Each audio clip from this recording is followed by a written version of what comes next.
Hello mga ka-viewers, welcome back to my YouTube channel, Kois Repair and Tutorial. And for today's video mga ka-viewers, or sa araw na to mga ka-viewers, ay hindi po tayo magre-repair. So ang gawin natin ngayon mga ka-viewers ay mag-assemble tayo ng battery charger. Yan, assemble tayo ng battery charger na ang transformer ay galing sa UPS or uninterrupted power supply. So ito po ay transformer po ito ng transformer po ito ng UPS. Yan, nakita nyo, yan, galing ito sa UPS. So dito siya galing mga ka-viewers, oh. Angle ko, yan, oh. Yan, dito siya galing. Ang sira kasi nito mga ka-viewers, yung kanyang MOSFET. Ito, hindi pa takita sa camera. Yan, yung mga MOSFET, yan ang MOSFET, yan, oh. Yan, may problema dyan, dalawa. So wala namang nito. Ito kasi binigay lang sa akin mga ka-viewers, yung magbubuti. So tinawi ko siya kasi ito ang gusto kong, ito talaga ang gusto kong makuha. Yan, para gagawin ko siyang battery charger. Itong transformer na to, I think, sa tingin ko ano to mga ka-viewers, nasa mga 5 or 6 amperes. Yan, oh. Yan, so nasa mga 5 amperes siya. Yan. Yan, kung hindi 5, parang ganun pa nga, 5 amperes. Sa tingin ko 5 amperes or 6 amperes kasi makapal siya eh, yan, oh. Nga pala ako mga ka-viewers, ako pala hindi isang eksperto sa mga ganito.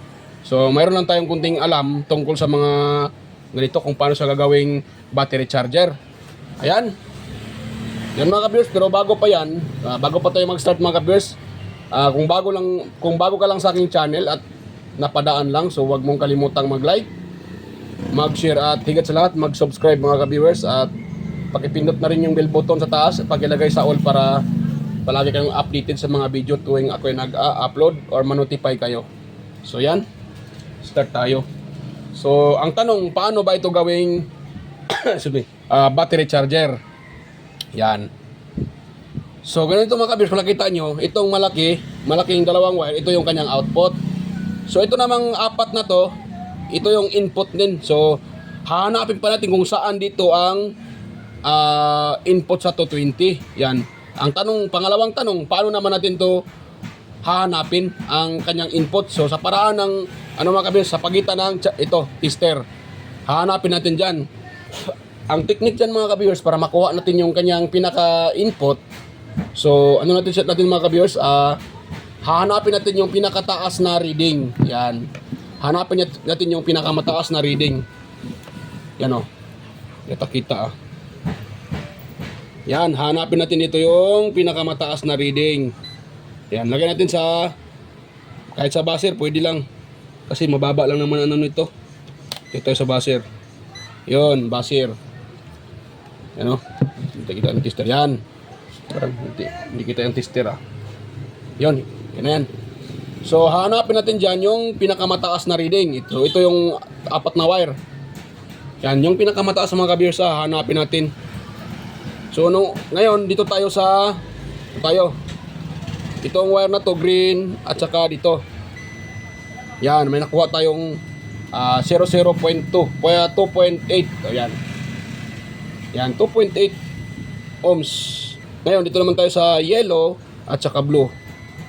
Yan, 1.4. Ngayon mga ka-viewers, ilipat ko tong ating test prod.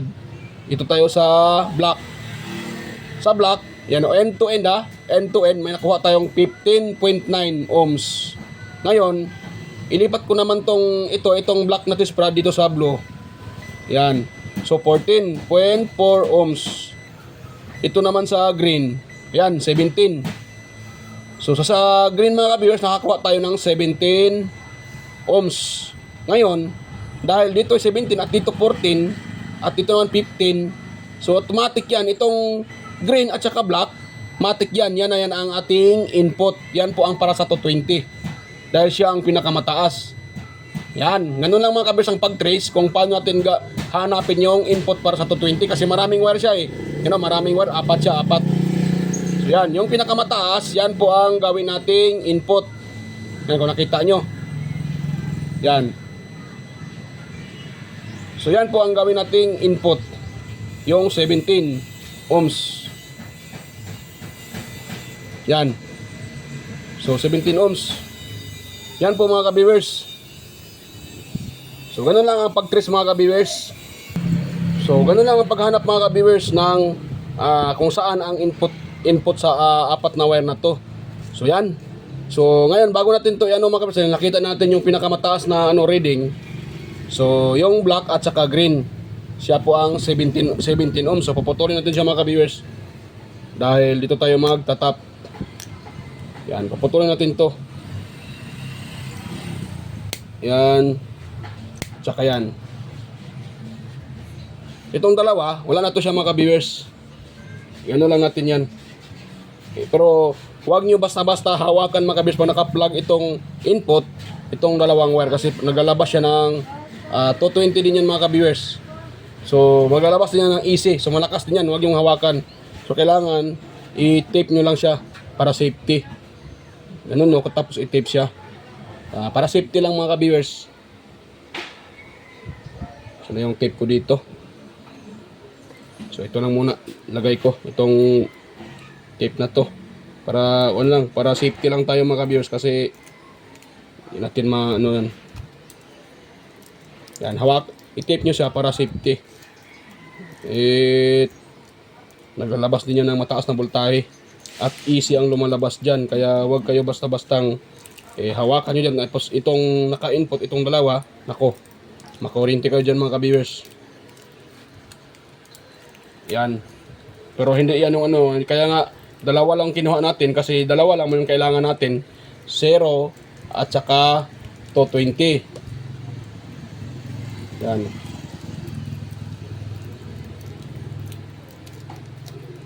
Yon. So yan ang kailangan natin mga ka-viewers. Ito. So ngayon, ito tayo magtatap. Itetest ko to siya ngayon mga ka-viewers ha. Tingnan nyo kung magkano yung lumalabas ito na voltahe. Yan. So itap ko itong aking test prod.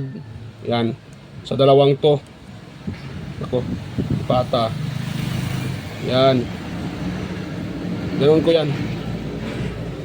At tingnan nyo siya kung ilan yung lumalabas dyan na voltahe. Yan. Ako, ilang beses ko na itong ginawa ganito So, hindi lang talaga siya. Naglalabas lang talaga siya ng 6 volts. So, pakita ko lang sa inyo mga ka-viewers kung kano yung nilalabas dyan na voltahe.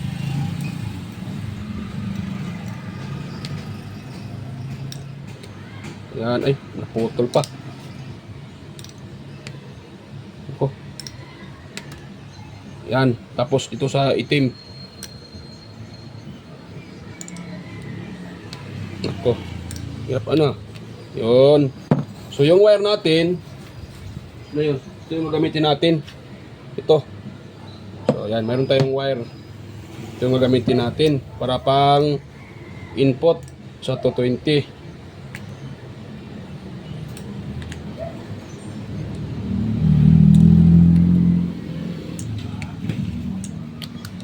Yun.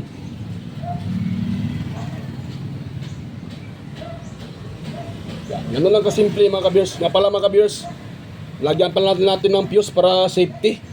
Kung sakaling may problema, so maputo lang yung fuse. Para safety pala tayo. Wait lang mga ka-viewers ha, kuha muna ako ng fuse na panglagay dyan. Kuha muna ako ng fuse. Para safety po tayo. Huwag tayong gagawa ng nagbabasakali. Kasi baka madisgrasya tayo. Kung gagawa tayo ng gawa, hindi natin iniisip. So para safety tayo na gumagawa, kailangan natin maglagay ng fuse, glass fuse. Yan, so meron akong nakuhang glass fuse. Wait lang. Yun. Wait lang. So ito na. Meron ako nakuha ang glass fuse mga ka-viewers. Yan. Ayun. So ito na yung ilagay ko dyan mga ka-viewers. Glass fuse. Yan. Yan. Para safety tayo.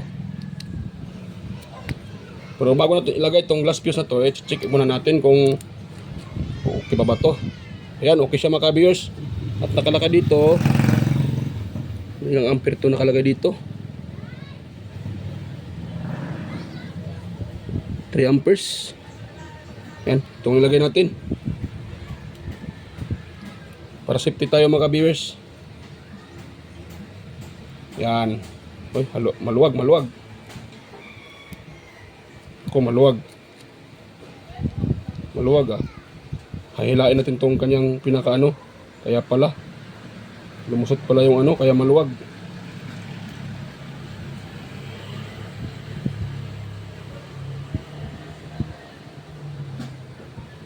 Lumusot pala tong pinakaano niya, oh, kaya lumuwag siya. Wait lang mga viewers ha. Ipasok ko muna to.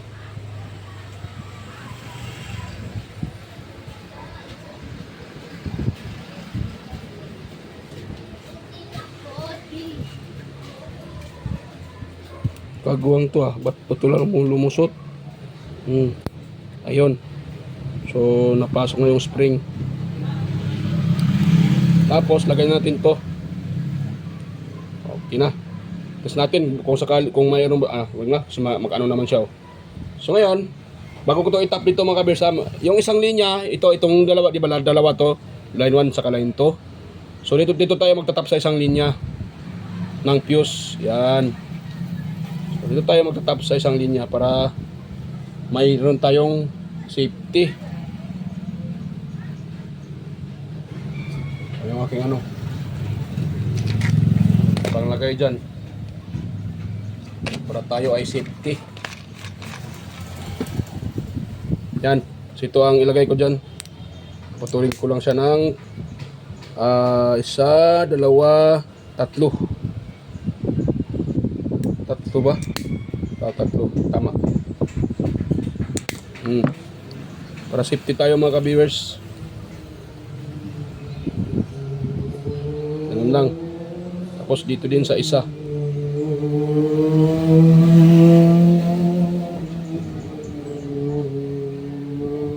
Yun, tsaka dito. Isang linya. Yan, dito tayo magtatap sa isang linya din.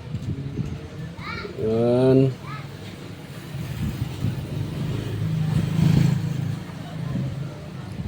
Yan pa natin, mali yung pagkalagay ko. Mali. Yan, pasok pa natin para safety din. Kung natin na ganun, baka matanggal. At mahawakan natin yan, patay tayo. Makuryente tayo dyan. Ang sakit pa naman makuryente mga ka-viewers. Dahil ako ay sa pagiging technician, ilang beses na ako nakuryente. Kasi hindi kasi minsan makalimutan na mahawakan ko yung ano naig my ground. Pero ground lang naman, pero kahit na masakit pa rin. Kahit ground, masakit pa rin mga ka-viewers, kaya doble ingat. Mas mabuti nang mag-ingat. Yan, para safety po tayo.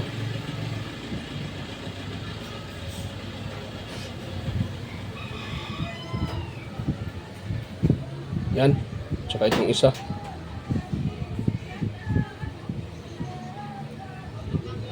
Pwede na siguro to, ganun na lang natin. Yan. Pwede yan siya. Ngayon, ay ipa-plug ko na siya mga ka-viewers. At tingnan nyo kung magkano yung ilalabas dito. Ano, nakatap na yung ano ha. Nakatap na tong pinaka-input, pinaka-output to. Ano, dalawang wire. Yan, nakatap na to. Oh, nakatap na oh. Ito. Nakatap na sa test prod ng ating tester. Tingnan nyo kung magkano ang ilabas dyan ng ating ano, ng transformer. Yan mga ka-viewers oh. Yan oh. Nakita nyo naman. So mayroon tayong 6.4 AC. Oh, nakita nyo? 6 volts lang yung ilalabas nitong transformer na itong ano na to. Ito. So 6 volt yung ilalabas dito. 6 volt lang. 6 volt lang yung ilalabas niya. Yan oh. O, 6.4 lang. So, hindi natin siya pwedeng gawing battery charger. So, ang gawin natin mga kabils dyan, operahan natin yan. Yan. Yan po yung ating operahan. Ito dito, operahan natin. Ayan, tanggalin ko muna at operahan natin dyan. Yan. So, yan ang ating operahan. Ngayon, ipakita ko sa inyo kung paano siya operahan. Para gawin natin 220.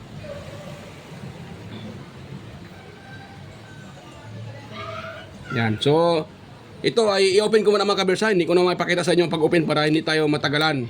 I-open ko lang tong plastic na to. At pakita ko na sa inyo pag ma-open ko to, pakita ko sa inyo kung magkano yung nilalabas niya na voltahe. Labas. Pakita ko sa inyo kung paano ano siya, gawing 12 volts yung labas nito. So, stay tuned ng mga ka-viewers. Yan. Ayun. So, kung nakita nyo mga ka-viewers, yan o. So, tapos ko na siyang tawag yan o, na-open. Yan o, napirahan ko na. So, nakita nyo, may nakita kayong dyan o, 4 na wire. Ayaw mag-focus tong ano to Yan. So, 4 na wire yan. Dalawa. So, naka-parallel yan. Itong wire dalawa na yan, at yung yan, nagsasama yan sila, naka-parallel. Tinuturns nila yung dalawang wire, kaya naka-parallel yan. You know? Ganito siya ganito yung ginagawa nila explain ko sa inyo mga ka-viewers para maalam nyo kung paano ginawa yan. Katulad nito. Kuha pa tayo ng isang wire. Medyo mababa. Wait lang mga ka-viewers sandali lang. Pinaparallel nila yan Kaya nagkaganon yung circuit niya. Gaganon yung kanyang ganito dyan dalawang wire. Tapos ginaganon nila pinupulupot nila doon sa loob ganon. Nakalabas ganon na siya forma. Bali totally 6 volts lang talaga yung nilalabas diyan ganon. So ang gawin natin diyan, paghiwalayin natin tong hindi pala kita, pasensya. So ganito yan mga kabers dalawang wire yan. Ginaganon nila yan, ginaganon. Tapos yan, nakaganon na siya. Yan na yan siya yung dalawang na yan. Yan yung dalawang yan. So ang gawin natin diyan, itong dalawang to paghiwalayin natin, yan ganon. Dito naman paghiwalayin din natin yan.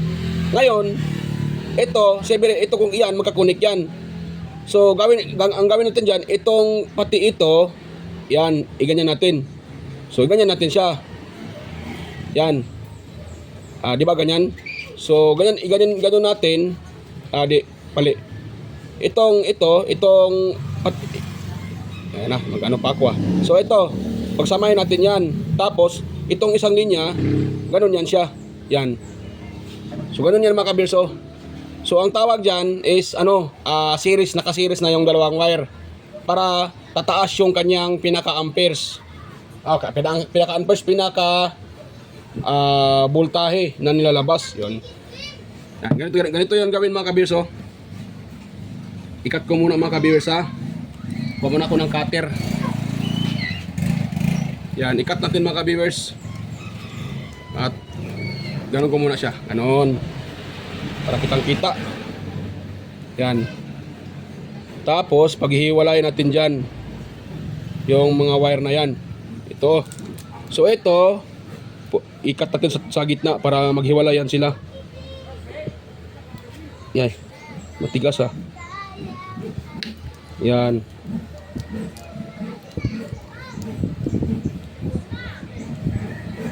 Yan, naghiwalay ng dalawa. Paghihiwalay natin sila. Yan. So ano na yan sila? Dalawa na yan. Naghiwalay na. Ito, paghihiwalayin din natin mga ka-viewers, itong dalawang to. Yan. Yan ang may kasabihan na sila nga nagsama pero hindi sila ang tinadhana. Kaya ipaghiwalayin natin silang dalawa dahil hindi silang dalawa ang itinadhana sa isa't isa. Yan, kaya hirap paghiwalayin Yan. So dahil napaghiwalay na natin sila, ngayon hanapin natin yung pinakaano niya. Ngayon, dahil naipaghiwalay na natin sila mga ka-viewers, ang gawin naman natin dyan, ito nga, papalakihan ko muna yung screen para klaro. Ayan. Yan. Ngayon, hahanapin natin dito ang magkadugtong. Siyempre, dalawang magkadugtong yan. Tapos yung dalawang hindi magkadugtong, yan ang idugtong natin. Buyong, kayo no? Nalilito kayo. So, ganito mga ka-viewers, wait lang muna. Ito yung aking tester. Yan. Set tayo sa buzzer. Yan, ganun Ngayon, hanapin natin dito itong wait, ito muna. Yan, makadugtong sila, di ba? Ito namang dalawa, makadugtong yan. Pero pag ito at saka ito, wait lang, ito, hindi sila makadugtong, di ba? Ito namang dalawang to, hindi din makadugtong. Hindi klaro kagwang tong cellphone na to Ayaw mag-focus ayaw makisama. Kakat ko muna tong ay ganun lang natin pailalim na natin. Parang yan. Yun. So, ulit. Pasensya na. O, di ba? Hanapin natin dito. Itong dito, syempre magkasama yan sila. Yan. Ito naman magkasama. Kasi nakaparallel yan sila Parallel. Pinagsama sila, nakaparallel. Pinagsama sila na tinoturns. Tapos, dito tayo pati dito. O, wala silang dalawa. So, yung dalawa, ito din, tsaka ito, wala. So, itong dalawang to, yan ang pagsasamahin natin. Yan, yung dalawang yan, ganun. Ganun lang mga ka-viewers. Yan ang pagsasamahin natin, yung dalawang yan. Para makakuha tayo ng, tawag dyan, makakuha tayo ng 12 volts output. Kasi hindi naman natin siya pwedeng gawing charger kasi 6 volt lang yung nilalabas niya. Kasi ilang turns lang siya. Totally 6 volts lang, easy. Kaya ang gawin natin, i-series natin itong wire na to. Series natin para akuha tayo ng 12 volts. Yan, naputol pa ata. Kagwang na. Iba kasi pag pag hindi tanso. Kita nyo naman hindi siya tanso. Kaya naputol. Yan. So, hirap pa naman to hinangin mga ka-viewers. Hirap tong hinangin lang muna paluputan ko muna to ng tawag dyan.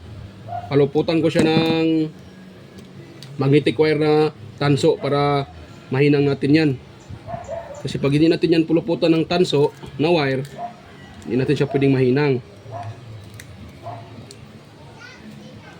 Yan. So, stay tuned lang mga ka-viewers Yan ako muna. Hindi nakalimutan ko po lang painitin tong aking tong aking tawag dyan. Aking soldering iron. Hindi ko na painit. Dada ako. Hindi naman nakaplug yung aking soldering iron. Kagwang na. Ayan. So, painitin ko muna sandali mga ka-viewers para hindi haba tong video natin. Balikan ko na lang kayo pag napainit ko na para isolda natin to at puluputan ko na rin to at the same time puluputan ko na rin siya ng magnetic wire.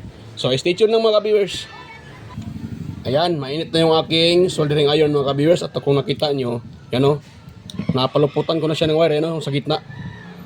Ay, mag-focus Yan napaluputan ko na siya ng magnetic wire. Yan So yan, napaluputan ko na. So isusolda ko muna yan mga ka-viewers para kapit na kapit yan. Para hindi maglulos contact. Yan. Yan.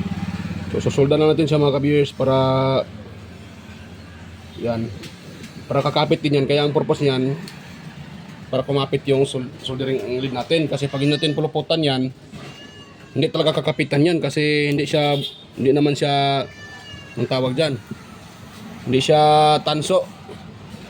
Kaya hirap kapitan niya ng soldering lead.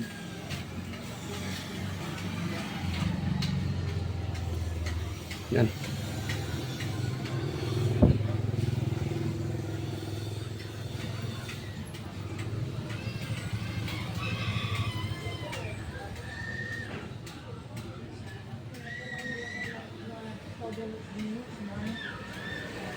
Yun. Pwede na yan mga ka-viewers. Kapit na kapit na yan. Ngayon, itetest na natin siya kung maglalabas na ba siya ng 12 volts AC. So yan. Ngayon, ito palalabasin na natin yung 12 volts. Titest na natin siya. Ganun lang pag mga ka-viewers, ganun lang ang pag series ng kanyang windings para magiging siya, para tataas yung kanyang voltahe. Yan, lagyan natin sa yung aking tester sa AC.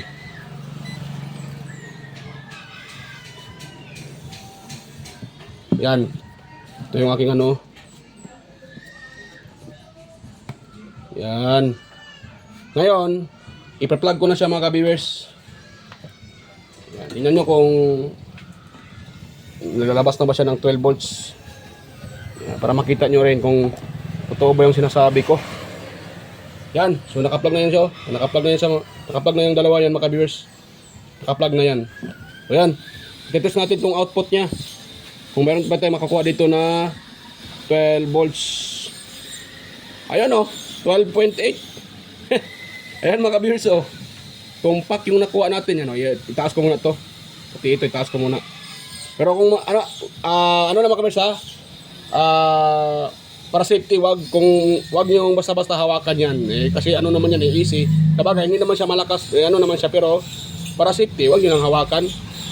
O kung kayo ay natatakot na humawak dito, so wag niyo na lang hawakan. Ganyan na lang siya oh. Ayan. Ayun, nakita nyo yan oh. Nakakuha tayo ng 12.9 or 13 volts. Yan, 12.8 something 12, yan oh. Ano siya? 12.8. Yan, yun nakuha natin. 12.8 easy. So yan, pwede natin yung gagawing battery charger. Ayan. So ito palang video na to ay request to ni Sir Ferdinand Lopez. Ayan po, Sir Ferdinand Lopez. Ito na po yung request niyo, Sir Ferdinand. Dahil sabi niyo sa akin ay mayroon kayong transformer na galing sa UPS. So gusto niyo siyang gawing battery charger katulad nito. So ito na yung request niyo, Sir Ferdinand Lopez. Ito na po sa Sir Ferdinand. Ito na po yung request niyo po. Yan. So kanina, kung nakita niyo kanina, nakakuha lang tayo dito ng 6 volts, di ba? 6 volts, easy. Ngayon, nung inoperahan ko siya, pinag-series ko siya kasi nakaparallel yung kanina, nakaparallel pa yon. So 6 volts lang 6 volts lang yung nakuha natin. Ngayon 12 volts na. So ganun lang mga ka-viewers. Ganun lang ang ng transformer para makakuha tayo ng 12 volts output. Yan oh. Kung nakita nyo naman siya, naglalabas na siya ng yan, 12.8. Kanina ang nilalabas niya ay ano lang 6 volts easy. Ngayon 12 volts easy na, 12.9, 12.8. So ito, pwede na to gawing charger ng ating battery charger. Pwede para pang charge. So yan. So yan, successful yung gawa natin mga ka-viewers. So sana po ay meron kayong nakuhang kunting ideya sa ating sa aking tutorial ngayon kung paano gagawing battery charger ito. So itong video na to pala mga ka-viewers ay meron tayong ito part 1 pa lang to. So sa sunod meron tayong part 2. Hindi ko siya isasabay sa paggawa kasi mataas-taas na.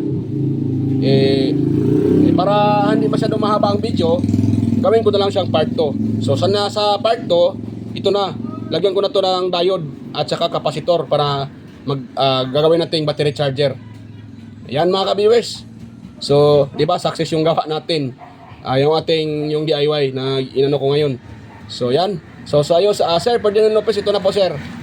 Yan na po ang sinasabi niyo, sir, na paano gawin paano ba gawing battery charger yung transformer ng UPS, yung UPS, yan. So, ganun, step by step, galing dito, kinuha na natin ang hinahanap natin yung saan yung input niya sa 220, pagkatapos dito naman tayo sa kanyang output. Yan. So, ito, ang ginawa natin, itong sa gitna, pinaghiwalay natin, gano'n yun pinaghiwalay natin yung dalawa at pinagsama natin. At ito naman, yung dulo sa dulo. Yun na. Kung paano ko siya ginawa, yun lang ang gagayahin yung mga ka-viewers. At kayo po ay makakabuo ng 12 volts output. Easy. Sa transformer na gagamitin nyo. Yan ha. So, sa mga transformer lang ng UPS, kasi kadalasan kasi sa UPS, 6 volts lang yung nilalabas. Mayroon ata 12 volts, pero siguro yung mga old model. Pero sa mga bagong labas na yun, kadalasan, ito lang, 6 volt lang yung nilalabas niya. Kaya, ang ginagawa ko, inoperahan ko siya. Pinaghiwalay ko yun siya. At pinag-series ko para makakuha tayo ng 12 volts output. So, ganun lang.